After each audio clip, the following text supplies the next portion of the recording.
सुप्रभात प्रिय विद्यार्थियों, मैं ऋतु आपकी संस्कृत टीचर आपका स्वागत करती हूँ। आज हम अपने चौथे पाठ का जो अभ्यास कार्य है उसमें शर्ती प्रत्यय को करेंगे और शर्ती प्रत्यय का प्रयोग किस अर्थ में होता है और यह किस काल में प्रयोग होता है इसके बारे में यहाँ जानेंगे। देखिए, शर्ती प्रत्यय का प्रयोग हुए अर्थ के लिए होता है, अर्थात हम कोई कार्य कर रहे हैं, कोई कार्य हो रहा है तो उसके लिए हम इसका प्रयोग करते हैं। अब जब हुए अर्थ में इसका प्रयोग है तो आप ये समझ सकते हो, तो इसका प्रयोग किसमें? वर्तमान काल में। अगर जो कार्य हो रहा है उसके लिए हम इस प्रत्यय का प्रयोग करते हैं तो ये स्पष्ट है कि यह प्रत्यय वर्तमान काल में प्रयुक्त किया जाता है, वर्तमान काल के लिए प्रयुक्त किया जाता है। तो शर्ती प्रत्यय का प्रयोग देखते हैं। तो बेटा, शर्ती प्रत्यय का प्रयोग पुल्लिंग और स्त्रीलिंग दोनों में अलग अलग रूपों में होता है। पुल्लिंग एक वचन में अलग, द्विवचन में अलग और बहुवचन में अलग। इसी प्रकार इसमें स्त्रीलिंग एक वचन में अलग, द्विवचन में अलग और बहुवचन में अलग। तो इसकी मैंने तालिका बनाई है ताकि आपको स्पष्ट समझ में आ जाए। देखिए, पुल्लिंग और स्त्रीलिंग दोनों लिख के एक वचन, द्विवचन और बहुवचन में इसका ये बताया गया है। देखिए आगे कि अगर कोई शब्द आपके पास पुल्लिंग है तो उसमें पुल्लिंग एक वचन शब्द आपके पास है तो उसके साथ जो शर्ती प्रत्यय का रूप प्रयोग होगा, इसमें मैंने गम धातु के द्वारा समझाया है, जिसके रूप गच्छ में चलते हैं। अगर आपके पास पुल्लिंग एक वचन शब्द है और उसका प्रयोग आपने शर्ती प्रत्यय में उसमें करना है तो उसमें लगेगा आपका शब्द रूप क्या आएगा? अगर धातु गम है तो गच्छन, अगर धातु समरी है तो समरन, अगर धातु लेख है तो लेखन। इसी प्रकार से आपका प्रयोग होगा। और पुल्लिंग एक वचन में गच्छन बनेगा इसका रूप, और वहीं स्त्रीलिंग एक वचन में अगर हम इसका प्रयोग करते हैं तो इसमें गच्छन्ति बनेगा। ये ध्यान रखिएगा, इसमें गच्छन है, इसमें गच्छन्ति है। और द्विवचन पुल्लिंग में जब इसका प्रयोग होगा, धातु कोई भी हो सकती है, मैंने यहाँ गम धातु के द्वारा समझाया था कि एक ही धातु से स्पष्ट हो जाए। तो बेटा इसमें बनेगा गच्छन्तौ, गच्छन्तौ। और इसी तरह अगर स्त्रीलिंग में द्विवचन कोई शब्द है तो इसमें गच्छन्त्यो बनेगा, गच्छन्त्यो। ध्यान से देखिएगा। और पुल्लिंग बहुवचन अगर कोई शब्द है तो इसमें गच्छन्त्य रूप बनेगा इसका प्रत्यय का। आप इसको स्पष्टतः तब समझेंगे जब आप इसका अभ्यास कार्य खुद भरेंगे, और तभी आपको इसको स्पष्ट समझने में ज़्यादा मदद मिलेगी, स्पष्टता समझने में। अगर स्त्रीलिंग का हम बहुवचन रूप देखते हैं तो इसमें बनता है गच्छन्त्य। और एक आपको समझ में आ जाए इसलिए मैंने इसका एक ये भी लिख दिया है कि क्या पीछे आपको ये स्पष्टता समझ में आए और आप पहचान कर सके कि इसमें किस प्रत्यय का कौन से रूप का प्रयोग किया गया है, शर्ती प्रत्यय के कौन से रूप का प्रयोग किया गया है, यानी पुल्लिंग का प्रयोग किया है या स्त्रीलिंग में इसका प्रयोग किया गया। देखिए, अगर किसी भी धातु के पीछे अन लगा है, जैसे गच्छन, समरण, तो उसमें आप समझ जाएंगे कि ये शब्द जो है शर्ती प्रत्यय पुल्लिंग एक वचन है। और अगर वहीं किसी शब्द के पीछे अंति लगा है, जैसे गच्छन्ति, समरन्ति, इसी प्रकार आप समझ जाएंगे कि ये पुल्लिंग स्त्रीलिंग एक वचन है।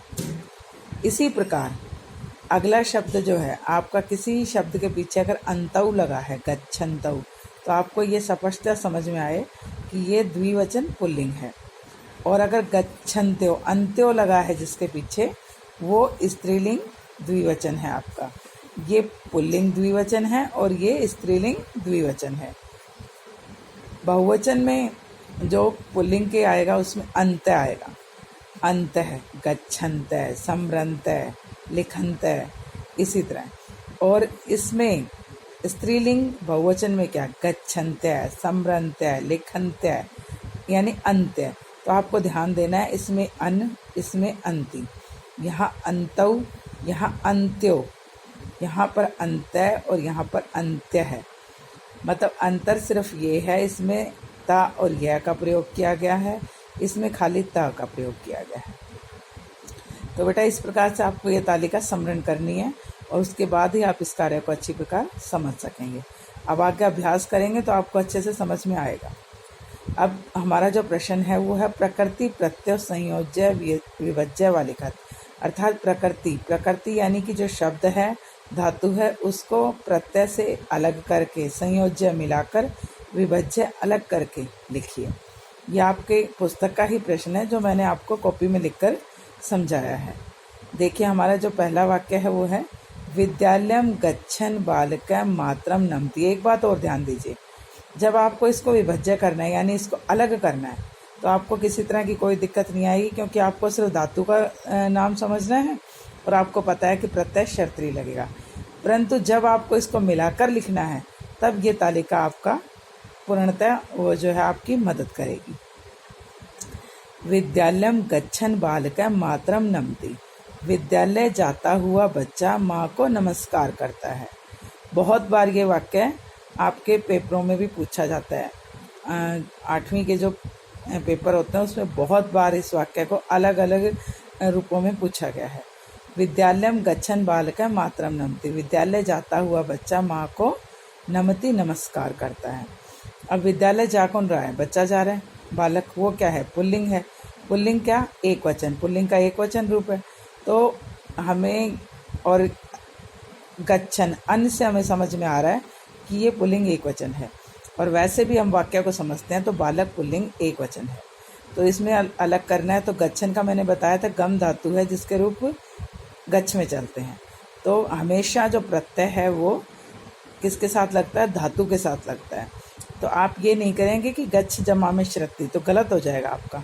हमेशा जो प्रत्यय है वो मूल धातु के साथ ही लगता है, धातु के रूप चाहे किसी में चले। तो इसमें देखिए गच्छन का बन जाएगा गम जमा शर्ती। अगला देखिए, कक्षायाम पठन्तः छात्रा कोलाहलम न कुरु। कक्षा में पढ़ते हुए बच्चे शोर ना करें। यानी आपको पता चल रहा है बच्चे शब्द है, छात्रा है, तो ये क्या है? बहुवचन है। ठीक है, तो इसमें हम जब पठन्तः और पठन्तः से अंत से हमें पता चल रहा है कि ये बहुवचन है, पुल्लिंग बहुवचन है। तो इसका अगर जब हम इसको विभाजित करते हैं तो इसका क्या आ जाएगा? पठ धातु है मूल, और जमा क्या लगेगा? शर्त्री प्रत्यय लगेगा बेटा। अगला देखिए, पुत्रम समरी जमा शर्त्री। अब यहाँ आपको समझ कर करना है, यहाँ ये तालिका आपकी मदद करेगी। पुत्रम समरी जमा शर्त्री माता पत्रम लिखती।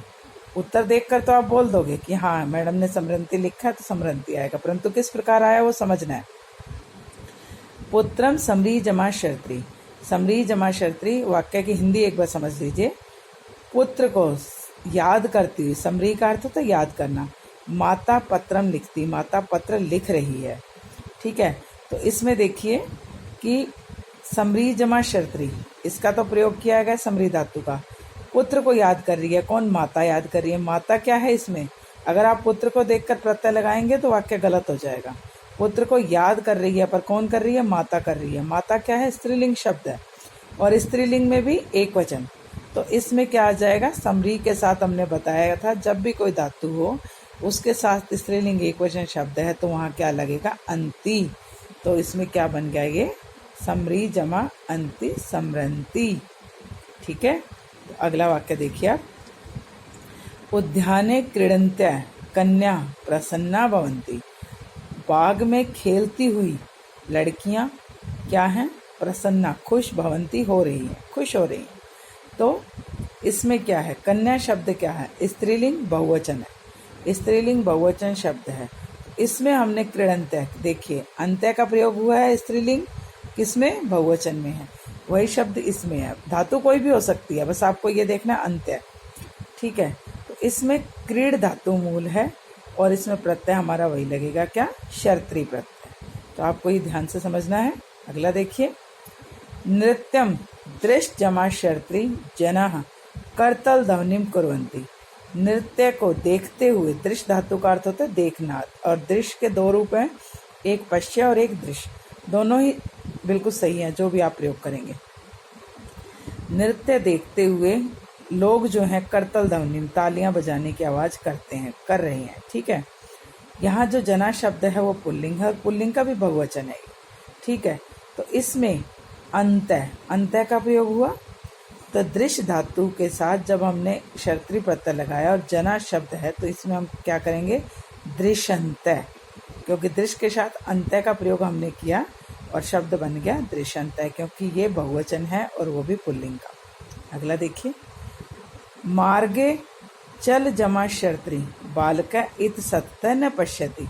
मार्ग में चलते हुए, चल धातु का अर्थ होता है चलना, चलते हुए बालक इधर उधर ना देखें, अर्थात सीधा देखें जिधर चल रहे हैं। तो अब चल जमा शर्त्री प्रत्यय लगा है, शब्द हमारे पास बालक है, बालक है पुल्लिंग और वो भी एक वचन। तो पुल्लिंग एक वचन में चल जमा शर्ती है, तो हमने तालिका को अच्छे से याद किया है कि इसमें अन लगेगा। चल जमा शर्त्री में हम क्या कर देंगे, चल जमा अन हो जाएगा, क्या बनेगा, चलन। ठीक है, देखिए जैसे यहाँ बताया गया था आपको गच्छन, इसी तरह पुल्लिंग इसमें क्या आएगा, चलन आएगा बेटा। अगला देखिए, परिश्रमम कुर्वन्ति छात्रा सफलताम लभन्ते। परिश्रम करते हुए छात्र जो हैं सफलता प्राप्त करते हैं, छात्रा लभते प्राप्त करते हैं।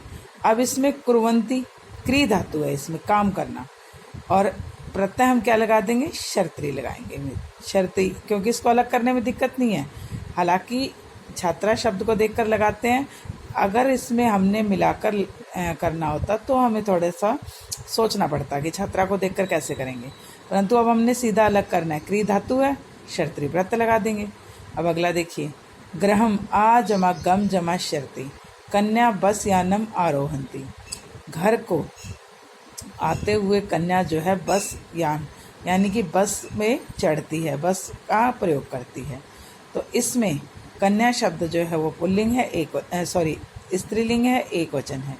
तो इसमें हमने क्या, इसको मिलाकर लिखना है। तो स्त्रीलिंग एक वचन में हम क्या किया था माफ़ कीजिएगा एक बार, कन्या शब्द जो है यहाँ पर कन्या आरोहंती, ये बहुवचन शब्द है और स्त्रीलिंग का है। तो इसमें शब्द हमारा बन जाएगा आगच्छन्त्य, क्योंकि अंत्य का प्रयोग होगा इसमें, और गम धातु है, इसके रूप गच्छ में चलते हैं। आ उपसर्ग का प्रयोग हुआ, गम की जगह गच्छ शब्द लगाया, और हमने शर्त्री में कन्या शब्द को देखते हुए अंत्य शब्द का प्रयोग, अंत्य उसका प्रयोग किया प्रत्यय में, तो शब्द बन गया हमारा आगच्छन्त्य। अगला देखिए, सुंदरम चित्रम पश्यन्तो बालौ प्रसन्नो भवतः। सुंदर चित्र को देखते हुए बच्चा प्रसन्न होता है। बालौ बच्चे, दो बच्चे हैं, प्रसन्न होते हैं। तो मैंने बताया था देखने के लिए दो धातुओं का प्रयोग होता है, एक पश्य और एक दृश्य। तो आप दोनों के साथ इसका प्रयोग कर सकते हैं, मैंने दोनों में लिख दिया, आप चाहे जिसके साथ करें। पश्य जमा शर्त्री या दृश्य जमा शर्त्री, ये प्रयोग होगा। अगला जो है हमारा, बालिका नृत्य जमा शर्त्री गीतम गायती। बालिका जो है नाचते हुए, नृत्य करते हुए गीत गाती है। अब बालिका स्त्रीलिंग है, एक वचन शब्द है, तो इसमें अंति का प्रयोग होगा, नृत्य जमा अंति, नृत्यंती। ठीक है, तो बेटा आज का कार्य आपका यहीं तक है, और इसको अच्छे से आप समझेंगे और अपनी पुस्तक में जो है इसको भरेंगे, और अच्छी प्रकार समझने के बाद। धन्यवाद।